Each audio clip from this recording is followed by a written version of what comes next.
está escrito assim: e chegando a um lugar chamado Gólgota, que significa lugar da caveira, deram-lhe a beber vinho com fel, mas ele, provando-o, não quis beber. Depois de o crucificarem, repartiram entre si as suas vestes, tirando a sorte, e assentados ali o guardavam. Por cima da sua cabeça puseram escrita a sua acusação: este é Jesus, o Rei dos Judeus. E foram crucificados com ele 2 ladrões, um à sua direita e outro à sua esquerda. Os que iam passando blasfemavam dele, meneando a cabeça e dizendo: ó, tu que destróis o santuário e em 3 dias o reedificas, salva-te a ti mesmo, se és filho de Deus, e desce da cruz. De igual modo, os principais sacerdotes, com os escribas e anciãos, escarnecendo, diziam: salvou os outros e a si mesmo não pode salvar-se, é rei de Israel, desça da cruz e creremos nele.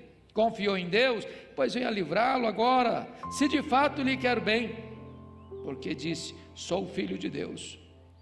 E os mesmos impropérios lhe diziam também os ladrões que haviam sido crucificados com ele. Desde a hora sexta até a hora nona, houve trevas sobre toda a terra. Por volta da hora nona, clamou Jesus em alta voz, dizendo: Eli, Eli, lama sabachthani, que quer dizer: Deus meu, por que me desamparaste? E alguns dos que ali estavam ouvindo isto diziam: ele chama por Elias. E logo um deles correu a buscar uma esponja, e tendo-a embebido de vinagre e colocado na ponta de um caniço, deu-lhe a beber. Os outros, porém, diziam: deixa, vejamos se Elias vem salvá-lo. E Jesus, clamando outra vez com grande voz, entregou o Espírito. Eis que o véu do santuário se rasgou em 2 partes, de alto a baixo, tremeu a terra, fenderam-se as rochas, abriram-se os sepulcros, e muitos corpos de santos que dormiam ressuscitaram. E saindo dos sepulcros, depois da ressurreição de Jesus, entraram na cidade santa e apareceram a muitos. O centurião e os que com ele guardavam a Jesus, vendo o terremoto e tudo o que se passava, ficaram possuídos de grande temor e disseram: verdadeiramente este era Filho de Deus. Estavam ali muitas mulheres observando de longe, eram as que vinham seguindo a Jesus desde a Galileia para o servirem, e entre elas estavam Maria Madalena, Maria mãe de Tiago e de José, e a mulher de Zebedeu. Irmãos, eu quero conversar com vocês hoje sobre o tema: a cruz de Cristo, o maior drama da história. E a primeira declaração que quero fazer é que a cruz de Cristo é pré-histórica. A cruz de Cristo é pré-histórica. Em outras palavras, ela estava incrustada no coração de Deus, mesmo antes de Deus criar os céus e a terra. Eu queria fazer essa afirmação, mas lendo 3 textos, para que você pudesse ter isso com muita clareza na sua mente e no seu coração. Então abra rapidinho, depois você volta, não deixa de ficar marcado aí, Mateus. Vá comigo em primeiro lugar para 1 de Pedro 1, 18 a 20. Primeira carta de Pedro, capítulo 1, verso 18 a 20. Está escrito o seguinte: sabendo que não foi mediante coisas corruptíveis, como prata ou ouro, que fostes resgatados do vosso fútil procedimento que vossos pais os legaram, mas pelo precioso sangue, como de cordeiro sem defeito e sem mácula, o sangue de Cristo, conhecido com efeito, o sangue de Cristo, antes da fundação do mundo, porém manifestado no fim dos tempos por amor de vós. Em outras palavras, a cruz, o sangue do Cordeiro, foi conhecido antes da fundação do mundo. Em outras palavras, isso já estava no plano de Deus, no decreto de Deus, antes de criar o universo. Deus já havia determinado mandar o seu filho para a cruz para morrer pelos seus pecados. Deus não foi colhido de surpresa. Segundo texto, Apocalipse 13, versículo 8. Está escrito o seguinte: e adorá-lo-ão todos os que habitam sobre a terra. Ele está falando aí do dragão e da besta, aqueles cujos nomes não foram escritos no livro da vida do Cordeiro, que foi morto desde a fundação do mundo. Quando é que o Cordeiro foi morto? Desde a fundação do mundo. Historicamente? Não. Historicamente, ele morreu em Jerusalém há 2000 anos. Mas nos decretos de Deus, nos planos de Deus, isso já havia sido consumado.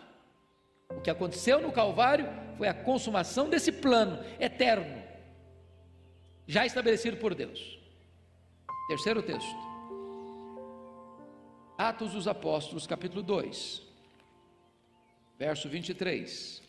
Por favor, veja comigo.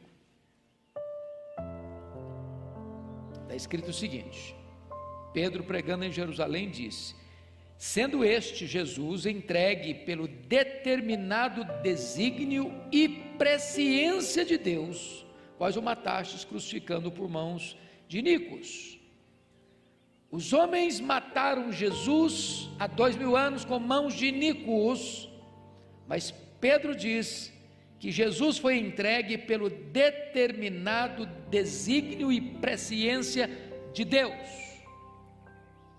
Então justifico aqui a minha afirmação: a cruz de Cristo é pré-histórica. Em outras palavras, irmãos, o Calvário não foi um acidente, foi uma agenda, foi um apontamento divino, foi um decreto divino, foi um plano eterno. Jesus veio para morrer. A morte dele não foi um acidente, nem a ressurreição dele foi uma surpresa. Aliás, o próprio Jesus profetizou reiteradamente, repetidas vezes, dizendo claramente para os seus discípulos que ele iria ser morto, ele iria ser crucificado para ressuscitar. Ele não foi para a cruz como um mártir, ele não foi para a cruz porque fracassou diante do poder de Roma, ele não foi para a cruz porque foi traído por Judas, ou porque foi entregue pelo Sinédrio, porque Pilatos o sentenciou à morte, porque os soldados o cravaram naquele madeiro. Não, ele foi para a cruz porque o plano do Pai era este, porque o Pai o entregou por amor, e ele foi voluntariamente para a cruz. Então, é importante entender que o Calvário, de fato, é o maior drama da história, porque lá na cruz, duas verdades gloriosas aconteceram. Primeiro, ali foi o palco da justiça de Deus. Ali Deus puniu exemplarmente, completamente, exaustivamente e totalmente os nossos pecados. Não em nós, no seu Filho. A Bíblia chegou a dizer que Deus agradou moer o seu Filho, que Deus lançou sobre o seu Filho as nossas iniquidades, os nossos pecados. Isso foi um ato de Deus. Ali Deus exerce a sua justiça, porque o salário do pecado é a morte. Para que Deus não aplicasse esse golpe da lei em nós, pelos nossos pecados, e merecíamos a morte, Deus então manda o seu Filho como nosso substituto e aplica no seu Filho o golpe que deveria aplicar em nós, satisfazendo plenamente a sua justiça. Mas a cruz é outro palco, não só da justiça de Deus, mas a cruz é o palco mais eloquente do amor de Deus, porque notem vocês que a Bíblia diz que Deus não poupou o seu próprio Filho, antes por todos nós o entregou. Qual a motivação de Deus? Porque Deus amou o mundo de tal maneira que deu o seu Filho unigênito. Então, se você quer saber qual foi a causa da cruz, foi o amor de Deus por você. Por que Cristo morreu? Ele morreu pelos seus pecados. Bom, dito isso, irmãos, eu gostaria que nós pudéssemos então olhar essa cena do Calvário. Então vamos olhar o drama da cruz. Primeiramente, as acusações contra Jesus na cruz. Se você notou o registro bíblico que nós lemos, você vai encontrar que Jesus foi acusado pelo Estado e Jesus foi acusado pela religião. As duas frentes se unem para acusarem a Jesus. O povo amotinado e insuflado pediu sua condenação. Chamaram testemunhas, ele foi acusado, ele foi julgado, ele foi sentenciado, ele foi condenado à pena de morte. Mas diz o texto bíblico que as acusações eram falsas, que as testemunhas foram subornadas e que a sua condenação foi um dos mais perversos erros judiciais da história. De que ele foi acusado? Primeiro, confira comigo, verso 37, olha o que está escrito aí: por cima da sua cabeça puseram escrita a sua acusação. Aquela placa, aquela tabuleta de madeira que foi pregada sobre a cabeça de Jesus na cruz, não era nada menos do que a acusação contra ele. Em outras palavras, é por isso que ele está morrendo. Ele se fez rei, e como Israel estava debaixo do domínio de Roma, quem se fizesse rei estava conspirando contra César. Era uma insubordinação, era uma rebelião, era uma conspiração contra o governo de Roma. E então fazem questão de dizer que ele foi crucificado porque ele foi acusado de se fazer rei. E se vocês notaram, esta acusação, ela foi grafada, segundo os outros evangelistas, na língua hebraica, na língua grega e no latim. E significa o hebraico a língua da religião, o grego a língua da filosofia e o latim a língua da lei romana. Em outras palavras, a religião, a filosofia e a lei se unem para acusarem Jesus, para matarem Jesus. Que outra acusação teceram contra ele? Olha comigo o versículo 40, a parte B do versículo 40. Ó tu que destróis o santuário e em 3 dias o reedificas, salva-te a ti mesmo, se és filho de Deus, desça da cruz. Preste atenção que o ponto aqui da acusação é que ele se apresenta como filho de Deus. Vocês se lembram lá no Sinédrio, quando o sumo sacerdote, sob juramento, faz a pergunta: mas quem é você afinal de contas mesmo? E quando ele se apresenta como filho de Deus, o que é que o sumo sacerdote fez? Rasgou o seu manto, e todos gritaram: blasfema, é digno de morte. Então a outra acusação que fizeram contra Jesus foi a acusação de blasfêmia. O grande problema é que de fato essa era uma acusação falsa, porque ele não apenas dizia ser filho de Deus, ele de fato era o filho de Deus. A acusação primeira de que ele era o rei dos judeus não era acusação falsa, não era apenas uma acusação, o problema todo era acusação falsa, porque de fato ele era o rei dos judeus. Ele não estava cometendo um crime ao se declarar rei dos judeus, ele veio para isso. Aliás, o seu reino é um reino eterno, o seu trono é um trono que nunca se abalará. Terceira acusação contra ele, está no versículo 40, a parte primeira do verso: ó tu que destróis o santuário, em 3 dias o reedificas. Eles chamam Jesus aí de quê? De impostor. Veja bem que esta acusação foi feita contra Jesus E Marcos, no relato dele, diz que não tinha coerência. Quando as testemunhas disseram, não, nós ouvimos esse camarada falar aí, que ele destrói o santuário e o reconstrói em 3 dias. E está escrito lá em Marcos 14, 49, que não tinha sentido, não tinha nexo o que eles estavam falando. Mas vejam vocês, que agora as autoridades judaicas não querem saber se não tem nexo. Eles estão aproveitando o momento para espalhar esse fake news, essa mentira falsa, essa notícia falsa, que não tem nexo, que não tem sentido, que não tem propósito, porque obviamente Jesus não está falando do santuário que levou 46 anos para ser construído por Herodes o Grande, está falando do seu próprio corpo, que vai morrer, que vai ser sepultado, mas que no 3º dia vai se erguer do túmulo um corpo de glória. Mas em 4º lugar, irmãos, eles acusam Jesus de ser o Salvador. Olha o versículo 42, salvou os outros, a si mesmo não pode salvar-se, é rei de Israel, desça da cruz e creremos nele. Ou seja, eles estão acusando Jesus de ter salvado muita gente, mas agora não tem poder para salvar a si mesmo.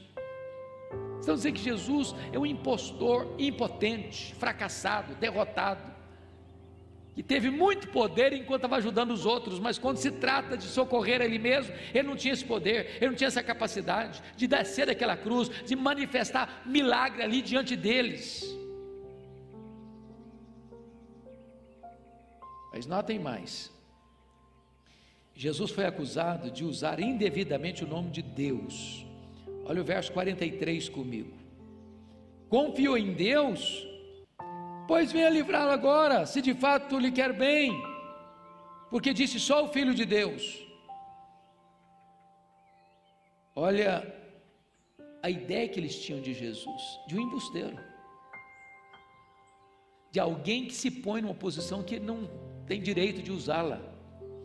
Aliás, olha o versículo 63 comigo, disseram-lhe, Senhor, lembramo-nos de que aquele embusteiro, enquanto vivia, disse, depois de 3 dias ressuscitarei.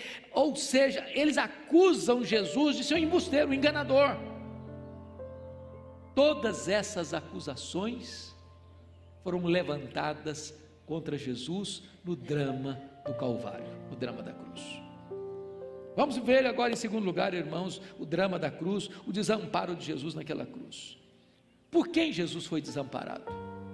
Em primeiro lugar, olha o verso 39 comigo, foi desamparado pelo povo. Os que iam passando blasfemavam dele, meneando a cabeça, dizendo, preste bem atenção, porque via de regra nós temos a ideia do Calvário como um monte muito alto, né? Toda fotografia que você já viu do Calvário é um monte. Se você ler os 4 evangelhos, você não vai encontrar a palavra monte, nenhum deles. Alguns dizem que Calvário, lugar da caveira, que a palavra lugar poderia ser traduzida por monte, mas a ideia não era essa, não era de um lugar distante do povo, não. Roma crucificava as pessoas, era no caminho onde as pessoas passavam, onde transitava a gente, onde fluía gente, para lá e para cá, para lá e para cá. O que está escrito no texto? 39, os que iam passando.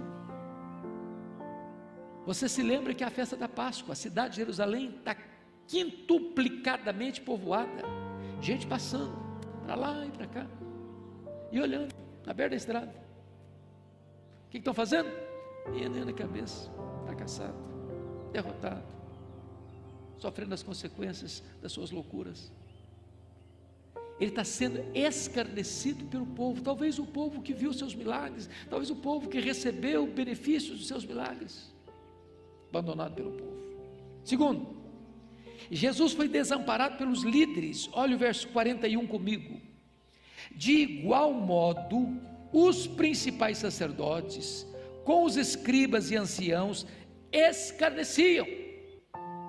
Agora não é o povo, agora é a liderança religiosa, é a nata religiosa, Aliás, os mesmos que costuraram toda a conspiração contra Jesus para prendê-lo, que perseguiram Jesus ao longo dos seus 3 anos de ministério, estão agora também desamparando o Filho de Deus,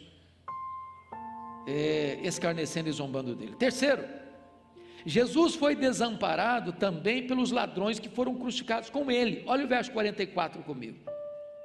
Você pode ler o 44, vamos juntos? E os mesmos impropérios lhe diziam também os ladrões que haviam sido crucificados com ele. Preste atenção que Lucas, ao relatar esse episódio, diz que um desses ladrões, que estava do lado direito de Jesus, num dado momento que nós não sabemos precisar qual, mudou o coração, se arrependeu e foi salvo. Mas o que Mateus relata é que no começo, também o ladrão que está do lado direito, está fazendo o que com Jesus? Falando o que? Impropérios. Impropérios. Isso é magnífico, irmãos. É muito provável que esse homem da direita, quando começa a ouvir Jesus na cruz, e a primeira palavra de Jesus qual foi?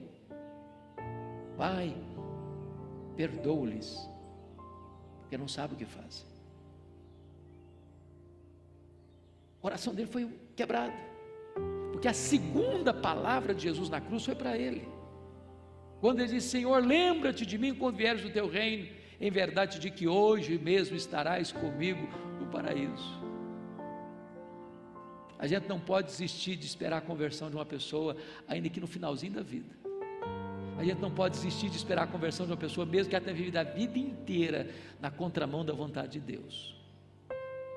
Mas ainda, irmãos, notem comigo o desamparo de Jesus, e esse talvez seja o mais significativo. Ele foi desamparado pelo próprio Pai. Olha o verso 46 comigo. Por volta da hora 9, clamou Jesus em alta voz, dizendo: Eli, Eli, lama sabachthani, que quer dizer: Deus meu, por que me desamparaste? Irmãos, vamos entender um pouquinho aqui. Algumas pessoas não conseguem entender como é que o Pai desamparou o Filho. E note que aqui Jesus não chama Deus de Pai. Meu Deus, por que me desamparaste? O que está acontecendo aqui para ele ser desamparado? É que, na verdade, se você não entender essa verdade gloriosa do cristianismo, você não entendeu o núcleo do cristianismo. Nós chamamos isso de doutrina da expiação. E aqui Jesus está ocupando um papel de substituto, de fiador, de representante, de tal maneira que a linguagem de Isaías 53 se cumpre como que literalmente aqui. Naquele momento que Jesus vai para a cruz, diz Pedro 2,24, primeira carta, que ele vai carregando sobre o seu corpo, no madeiro, os nossos pecados. Ou seja, o maior peso daquela cruz não era a madeira, eram os nossos pecados. E a Bíblia diz que quando Jesus estava lá na cruz, Deus lançou sobre ele a iniquidade de todos nós. Pecados das pessoas que viveram antes dele, pecados das pessoas que viveram no tempo dele, e pecados das pessoas que viverão para frente ainda de nós. Naquele momento, diz a Bíblia, que não havia beleza nele, até o sol escondeu o rosto dele. Naquele momento ele foi feito pecado por nós, ele foi feito maldição. Naquele momento, a Bíblia diz que a lei exigiu a morte dele, porque o salário do pecado é a morte. Então agradou ao Pai moê-lo, porque o meu, o seu, o nosso pecado estava nele. E nesse momento ele não pode ser amparado, porque nesse momento ele vem morrer pelos nossos pecados. Ele é desamparado por Deus para que você e eu fôssemos amparados. Ele foi golpeado pela lei de Deus para que você e eu pudéssemos receber a graça. Ele bebeu o cálice amargo da ira de Deus, que o fez recuar com assombro no Getsêmani, para que você bebesse a água da vida. Ele satisfez a completa justiça de Deus, para que agora a salvação fosse oferecida para você de graça. Em outras palavras, Jesus não morreu naquela cruz apenas para possibilitar a sua salvação, Ele morreu para salvar efetivamente você, Ele morreu pelos seus pecados. Isso é glorioso. Ele foi desamparado para que nós pudéssemos ser salvos por toda a eternidade. No drama da cruz vamos entender outra coisa, as palavras de Jesus naquela cruz. As palavras de Cristo na cruz podem ser divididas em 3 categorias. Primeiro, palavras em relação às pessoas. Primeiro, palavra de perdão: Pai, perdoa-lhes, porque não sabem o que fazem. Segundo, palavra de salvação: hoje mesmo estarás comigo no paraíso. Terceira palavra, palavra de afeição: mulher, eis aí o teu filho. Filho, eis aí a tua mãe. Prestem bem atenção que Jesus está na cruz e Ele está pensando nos outros. Palavra de perdão, palavra de salvação, palavra de afeição.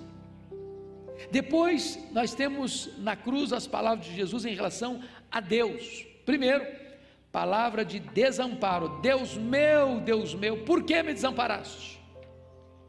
Acabamos de falar sobre isso. Segundo,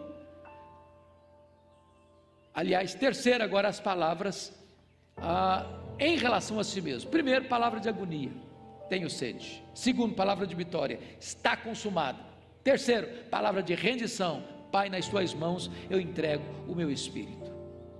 E as palavras em relação a si mesmo, notem vocês que tem muito importante o significado aqui. Palavra de agonia: tenho sede, mostra o seguinte: ali na cruz era o homem sofrendo como se você estivesse lá. Ele não sofreu menos, ele sofreu mais, plenamente. Sede, cãibras, dores, agonia, asfixia, tudo isso. Palavra de vitória: está consumado. Está dizendo o seguinte: olha, tudo agora está resolvido, está pago. Eu estou quitando aqui. Nas palavras do apóstolo Paulo, lá em Colossenses, é como se ele estivesse rasgando o escrito de dívida contra você. Você não tem mais débito no tribunal de Deus. Você que creu nele, você está justificado, está consumado. E a última palavra, a palavra de rendição: Pai, nas tuas mãos entrego o meu espírito. Ou seja, está dizendo: Pai, eu acabei o que tu me confiaste para fazer, então estou entregando meu espírito a ti. Mas eu quero concluir no drama da redenção falando do impacto da morte de Jesus Cristo na cruz. Vamos ver algumas coisas interessantíssimas aqui. Primeiro, o sol escondeu o seu rosto e as trevas encheram a terra. Versículo 45, você pode ler versículo 45 comigo, vamos lá? Desde a hora sexta até a hora nona, houve trevas sobre toda a terra, um eclipse total do sol. Eu quero crer, e a maioria dos comentaristas entendem da mesma maneira, que esse eclipse não foi apenas em Jerusalém, mas em toda a terra, em todo o mundo. É curioso, irmãos, que quando Jesus nasceu, houve luz à meia-noite, e quando Jesus morreu, houve trevas ao meio-dia. Se você está observando, a natureza fazia coro e se identificava com o sofrimento do Filho de Deus.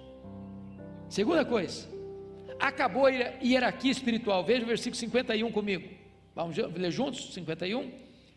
Eis que o véu do santuário se rasgou em duas partes, de alto a baixo, só até aqui. Acho que todos vocês conhecem esse contexto, né? Que véu é esse? Esse véu recua lá o tabernáculo. Lembra do tabernáculo móvel que foi feito no deserto? Deus mandou Moisés fazer?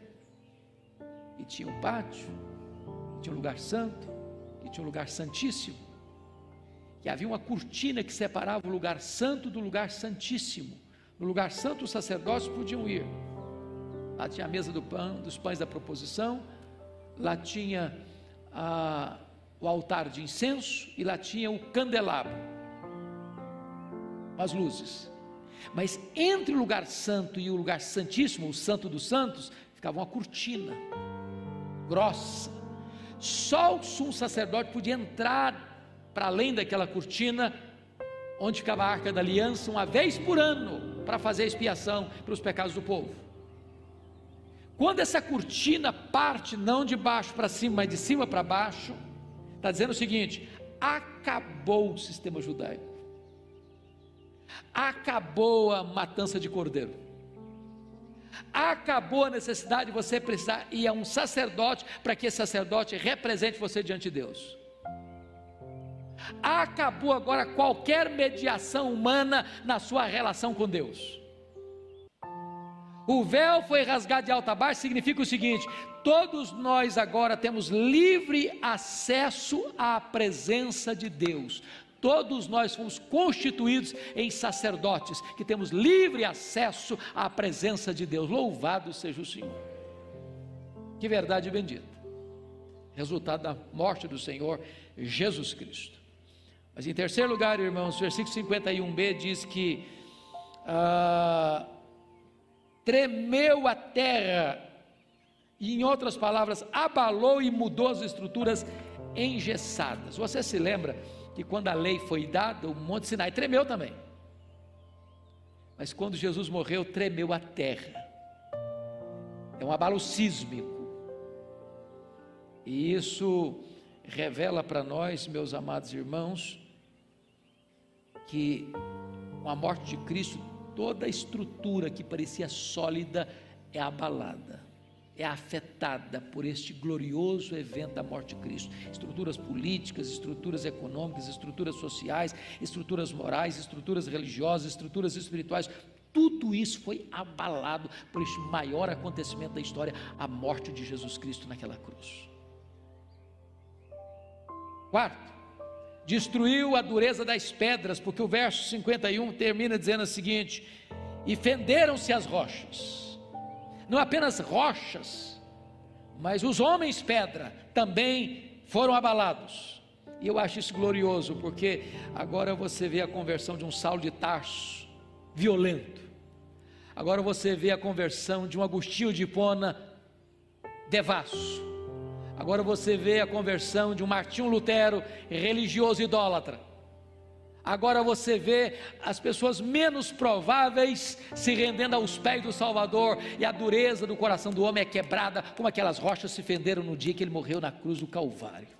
Não há dureza que a morte de Cristo não possa quebrar. Finalmente, eu termino aqui, a morte de Cristo destruiu o poder da morte. Veja o verso 52 comigo. Abriram-se os sepulcros e muitos corpos de santos que dormiam ressuscitaram.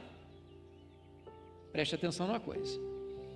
Algumas pessoas, fazendo a leitura apressada do texto, dizem: não, mas então como que Jesus foi as primícias dos que dormem, se ele ao morrer, gente ressuscitou? É que essas pessoas que ressuscitaram aí, quando Jesus morreu, ressuscitaram com um corpo físico, mortal, corruptível como o nosso, como ressuscitou a filha de Jairo, o filho da viúva de Naim, ressuscitou Lázaro. Essas pessoas que ressuscitaram voltaram a morrer, elas ressuscitaram com um corpo igual ao nosso aqui. Jesus foi o primeiro que ressuscitou com um corpo de glória, por isso ele é a primícia dos que dormem, ele é o primeiro da fila. Nós teremos no dia da ressurreição um corpo semelhante ao corpo da sua glória. Mas quando Jesus morre e os mortos ressuscitam, ele está dando um recado, ele está dando uma mensagem, e a mensagem é essa: a morte não tem mais a última palavra. A morte não tem mais poder sobre nós. O túmulo gelado não é mais o nosso último endereço. A morte morreu na morte de Cristo, e Paulo diz que foi lá dentro da morte, arrancou o aguilhão da morte e matou a morte com a sua morte ao ressurgir dentre os mortos. A morte foi vencida, e Paulo então é como se olhasse para a cara da morte, para a carranca da morte, e perguntasse: onde está a morte, a tua vitória? Onde está a morte, o teu aguilhão? Tragada foi a morte pela vitória. Graças a Deus que nos dá a vitória por intermédio de nosso Senhor Jesus Cristo. Bendito seja Deus. Amados irmãos, eu gostaria então de concluir dizendo o seguinte: quando Jesus morre, o verso de número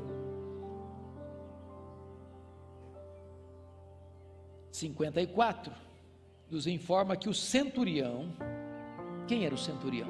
O que é um centurião? Uma pessoa que cuida de quantos soldados? 100 soldados. O centurião era aquele homem do poder militar de Roma que liderou o processo da crucificação de Jesus. Ele era o responsável. Todos os outros soldados estavam ali debaixo do comando dele, da autoridade dele. Ele era a autoridade máxima nesse processo da crucificação. Então, este homem era a pessoa que estava ali, não só observando, mas ele estava ali controlando tudo, para não haver nenhum problema. Qual a conclusão dele? Versículo 40 e 54, o centurião e os que com ele guardavam a Jesus. Guardar a Jesus não é proteger Jesus, não. Eles estavam ali para que não houvesse nenhum fato que contrariasse a crucificação dele, por ordem de Roma. Vendo o terremoto e tudo o que se passava, ficaram possuídos de grande temor e disseram: verdadeiramente este era Filho de Deus. Ou seja, o maior inimigo que está responsável para executar Jesus, reconhece cometer um erro, e de fato ele era o Filho de Deus. Agora preste atenção mais. Na cruz, Jesus Cristo venceu quem, irmãos? Quem ele venceu na cruz? Ele venceu o diabo.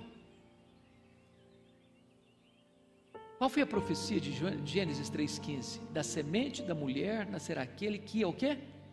Esmagará a cabeça da serpente. Foi na cruz que Jesus esmagou a cabeça da serpente. Lá ele expôs os principados e potestades ao vexame, ao opróbrio, à derrota. A morte de Cristo, a cruz não foi um fracasso, foi a vitória dele.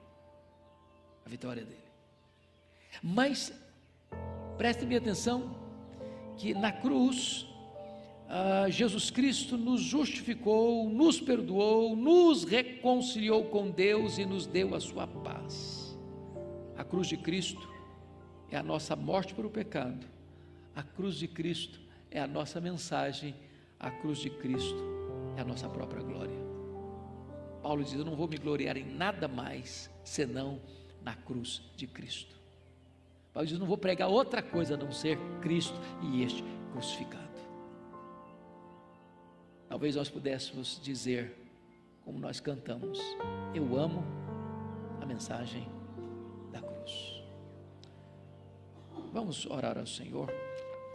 Curva sua fronte, por gentileza.